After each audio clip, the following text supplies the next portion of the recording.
മരണപ്പെട്ടവന്റെ വീട്ടിലേക്ക് ചെന്ന് കയറുക ബുദ്ധിമുട്ടാണ്. ശവസംസ്കാരത്തിന് ഒരു 5 മിനിറ്റ് മുമ്പ് ആ വീട്ടിലേക്ക് ലഭിച്ചു. ജീവിത പങ്കാളി ഒരു പഴന്തുണി കണക്കെ കരഞ്ഞു കളഞ്ഞു സൈഡിലിങ്ങനെ കിടക്കും. ഞാൻ കണ്ണടച്ചു. അവിടെ നിൽക്കുന്ന ഏതാണ്ട് 100ഓളം പേര് കാതിലിങ്ങനെ വന്ന് പതിക്കുന്നുണ്ട്. ഈ മരണപ്പെട്ടവന്റെ ഇളയ മകൻ എന്റെ കുപ്പായത്തിൽ പിടിച്ചു വരിക. അന്തിമ ചുംബനം നൽകാൻ വേണ്ടി ഓരോരുത്തരും ഇങ്ങനെ നടന്നു വരുന്നുണ്ട്. അവന്റെ കയ്യിലൊരു കളിപ്പാട്ടമുണ്ട്. അതിങ്ങനെ കറക്കി കറക്കി അവൻ അപ്പൻ്റെ അടുത്തേക്ക് നടന്നു വരിക. അവനോട് പറയുന്നുണ്ട്, മോനെ തുറയ്ക്കൂ മോടുകളാണ്, ഈ ശ്മശാന മോചനമൊക്കെ കേട്ടിട്ടുണ്ട്. അതിങ്ങനെ മനസ്സിൽ വല്ലാതെ കൊത്തിമറിച്ച ഒരു നിമിഷം ഈ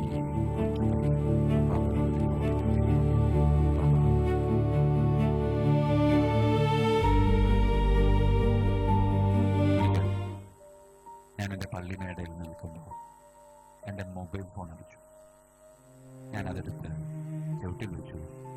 മറുതലക്ക് എൻ്റെ കൂട്ടുകാരനാണ്. അവൻ സന്തോഷ വാർത്ത പറയാൻ വിളിച്ചതെന്ന് മറിച്ച് ഞങ്ങളുടെ ഒരു കൂട്ടുകാരനെ നമ്പുരാൻ പെട്ടെന്ന് വിളിച്ചുകൊണ്ടു. വയസ്സ് ഈശോയുടെ പ്രായം 33 വയസ്സ്. അവൻ്റെ വിവാഹമൊക്കെ നടത്തിയത് ഞാനാണ്. ഭയങ്കര ഇഷ്ടമുള്ളവനായിരുന്നു. അവന് 2 കുഞ്ഞു മക്കളുണ്ട്. ഒരുവന് 4 വയസ്സ്, മറ്റൊരുവന് 2.5-3 വയസ്സ്. പ്രിയമുള്ളവരെ, ആ വീട്ടിലേക്ക് പോകണമെന്നുണ്ട്. പക്ഷെ പോകാൻ എനിക്ക് പാടാം. കാരണം മരണപ്പെട്ടവന്റെ വീട്ടിലേക്ക് ചെന്ന് കയറുക ബുദ്ധിമുട്ടാണ്. അത് അപ്രതീക്ഷിതമാണെങ്കിൽ സഹിക്കാൻ പറ്റുന്നില്ല. ചെറുപ്പക്കാരനാണെങ്കിൽ വളരെ ബുദ്ധിമുട്ടായിരിക്കും. അതുകൊണ്ട് ഞാൻ പോകാന്ന് വെച്ചില്ല. ഞാൻ ഒരല്പം രക്ഷപ്പെടാൻ വേണ്ടി ശവസംസ്കാരത്തിന് 5 മിനിറ്റ് മുമ്പ് ആ വീട്ടിൽ നിന്ന് ലഭിച്ചു. വീട് ജനനിബിഡമാണ്. ആളുകൾ ഒരുപാടുണ്ട്. ഇവൻ വളരെ സുന്ദരമായി കൂട്ടും ചൂട്ടുമൊക്കെ ധരിച്ച് തിരിച്ചെടുക്കണം, മരിച്ചെടുക്കണം പറയാൻ ജീവിത പങ്കാളി ഒരു പഴന്തുണി കണക്കെ കരഞ്ഞ് കലങ്ങി സൈഡിലിങ്ങനെ കിടക്കാം. എൻ്റെ അപ്പൻ ഇങ്ങനെയുണ്ട്. കണ്ടപ്പോൾ തന്നെ ചങ്കിപ്പടയുന്ന ഒരനുഭവം. അതുകൊണ്ട് തന്നെ വളരെ കഷ്ടപ്പെട്ട് ഞാൻ കണ്ണടച്ചപ്പോൾ കാത് തുറയുന്നത് സ്വാഭാവികം. അവിടെ നിൽക്കുന്ന ഏതാണ്ട് 100ഓളം പേരുടെ ശ്വാസോച്ഛ്വാസം എൻ്റെ കാതിലിങ്ങനെ വന്ന് പതിക്കുന്നുണ്ട്. അതിന് കരച്ചിലിൻ്റെ ഒരു പശ്ചാത്തലമുണ്ടോ എന്നൊരു സംശയം തോന്നി. ഞാൻ കണ്ണു തുറന്ന് നോക്കിയപ്പോൾ ഒക്കെ കരയാം.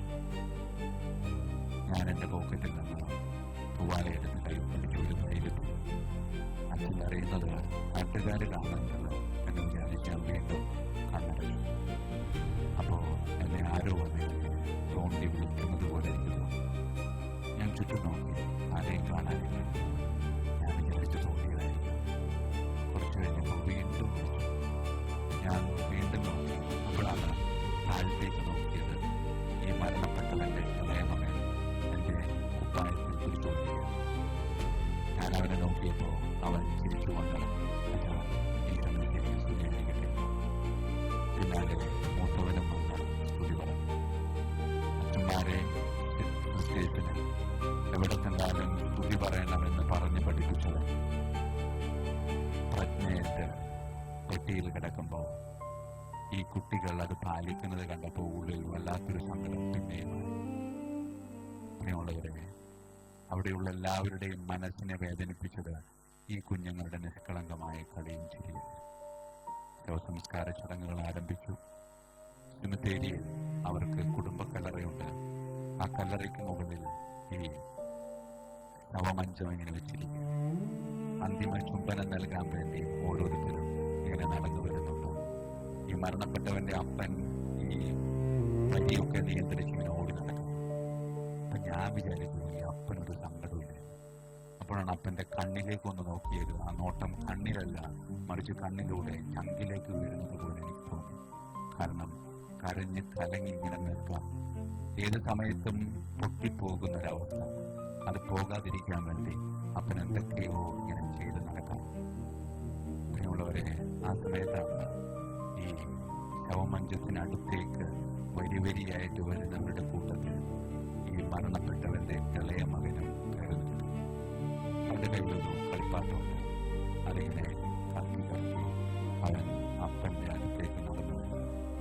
അവനറിയത്തില്ല എന്തിനാണ് അവൻ പോകുന്നത്, എന്താണ് അവൻ നടത്തുന്നതെന്നോ അതിനുള്ളൊരു ബോധം അവന് വന്നിട്ടില്ല. പ്രായം അത്ര ചെറുതാണല്ലോ. അവൻ തൻ്റെ അപ്പൻ്റെ ശവമഞ്ചത്തിൻ്റെ അടുത്ത് വന്നു. അപ്പൊ അവൻ തൊട്ടടുത്ത് നിൽക്കുന്നുണ്ടോ. ഈ അപ്പൻ്റെ ശവമഞ്ചം ഈ കല്ലറയ്ക്ക് മുകളിലാണ് വെച്ചിരിക്കുന്നത്. അതുകൊണ്ട് അവൻ അപ്പനെ കാണാൻ പറ്റില്ല. അവന് സങ്കടം. അവൻ സങ്കടത്തോടെ ഈ അപ്പാപ്പനെ നോക്കി. അപ്പൊ അവന് കാര്യം പിടിയിട്ട് അപ്പാപ്പൻ അവനെ ഇങ്ങനെ പൊക്കിയെടുത്തു. ഈ അപ്പാപ്പൻ ഇവനെ പൊക്കിയെടുത്തപ്പോൾ അപ്പാപ്പൻ അവനോട് പറയുന്നുണ്ട്, മോനെ പപ്പയ്ക്കൊരു ഉമ്മ കൊടുക്കണം. വളരെ സന്തോഷത്തോടുകൂടെ അവൻ തൻ്റെ കയ്യിലുള്ള കളിപ്പാട്ടം താഴേക്കിട്ടിട്ട് ഈ ശവമഞ്ചത്തിൻ്റെ വക്കിലിങ്ങനെ പിടിച്ച് ഈ പപ്പായ്ക്കൊരു ഉമ്മ കൊടുക്കുന്നു. ആ ഉമ്മ കൊടുത്തതിന് ശേഷം അവൻ ഇതൊരു പ്രവൃത്തിയുണ്ട്. അവൻ്റെ കൗള് ഈ മരണപ്പെട്ടവൻ്റെ ചുണ്ടോടടുപ്പിച്ച് അതെന്തിനു വേണ്ടിയിട്ടാണെന്ന് അവിടെയുള്ളവർക്കൊക്കെ അറിയാൻ. മണ്ണാന മൂന്നെന്നൊക്കെ കേട്ടിട്ടുണ്ട്. അതിങ്ങനെ മനസ്സിനെ വല്ലാതെ കൊത്തി വലിച്ച ഒരു വിഷയം. ആ സമയത്ത് ഈ അപ്പാപ്പൻ ഇവനെ അവിടെ നിന്നിങ്ങനെ കുറച്ച് കാരണം അവരിങ്ങനെ ചോപ്പിക്കുന്നു. ആ പിടി ഇങ്ങനെ കഷ്ടപ്പെട്ട് ഇങ്ങനെ പൊക്കിയെടുക്കുമ്പോൾ അവിടെ നിലനിന്നിരുന്ന നിശബ്ദതയെ നശിപ്പിച്ചുകൊണ്ട് ഈ കൊച്ചുപയ്യൻ അപ്പാപ്പനോടൊരു ചോദ്യം ചോദിക്കുന്നുണ്ട്.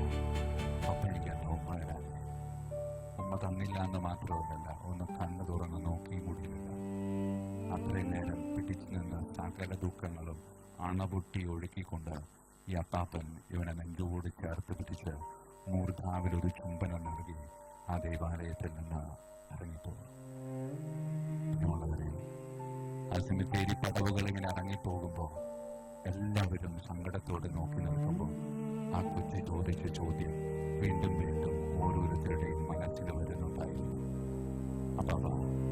പപ്പ എനിക്ക് ഉമ്മ തന്നില്ല എന്ന് മാത്രമല്ല, ഒന്ന് കണ്ണു തുറന്ന് നോക്കിയും കൂടി നിന്ന ആ ചോദ്യത്തിന്റെ ഉത്തരം അപ്പാപ്പനറിയാം, എനിക്കറിയാം, അവിടെയുള്ള എല്ലാവർക്കും അറിയാം. പക്ഷെ ആരും അവനോട് പറഞ്ഞില്ല.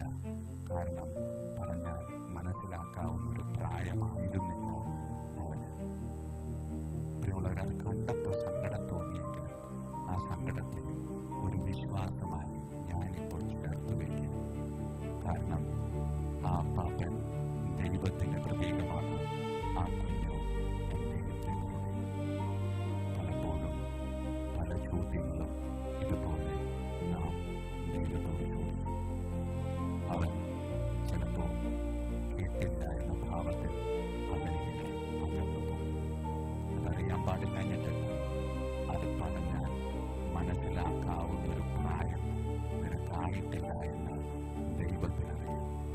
പ്രായമാകുമ്പോൾ ആ ചോദ്യത്തിന്റെ ഉത്തരം അവൻ നമുക്ക് പകർന്നു നൽകും. അതേ പ്രിയമുള്ളവരെ, എനിക്ക് ദൈവത്തോടുള്ള ബന്ധം അങ്ങനെയായിരിക്കും. ഉത്തരം കിട്ടിയില്ലെങ്കിലും അപ്പാപ്പൻ അവനെ ഇങ്ങനെ നെഞ്ചോട് ചേർത്ത് പിടിച്ച് മൂർധാവിൽ ചുംബിച്ചതുപോലെ പല ചോദ്യങ്ങൾക്കും ഉത്തരം കിട്ടാതെ തമ്പുരാന്റെ മുമ്പിൽ സങ്കടപ്പെട്ട് നിൽക്കുമ്പോൾ ഉത്തരത്തിന് പകരം അവൻ നമ്മളെ ഇങ്ങനെ വാരിയെടുത്ത് നെഞ്ചോട് ചേർത്ത് പിടിച്ച് ഒരു ചുംബനം നൽകുന്ന ഒരു അനുഭവം. അതാസ്വദിക്കാൻ ഈശോയെ തന്റെ വിശ്വാസം ഈ വർദ്ധിപ്പിക്കണമെന്ന് പ്രാർത്ഥിക്കാം.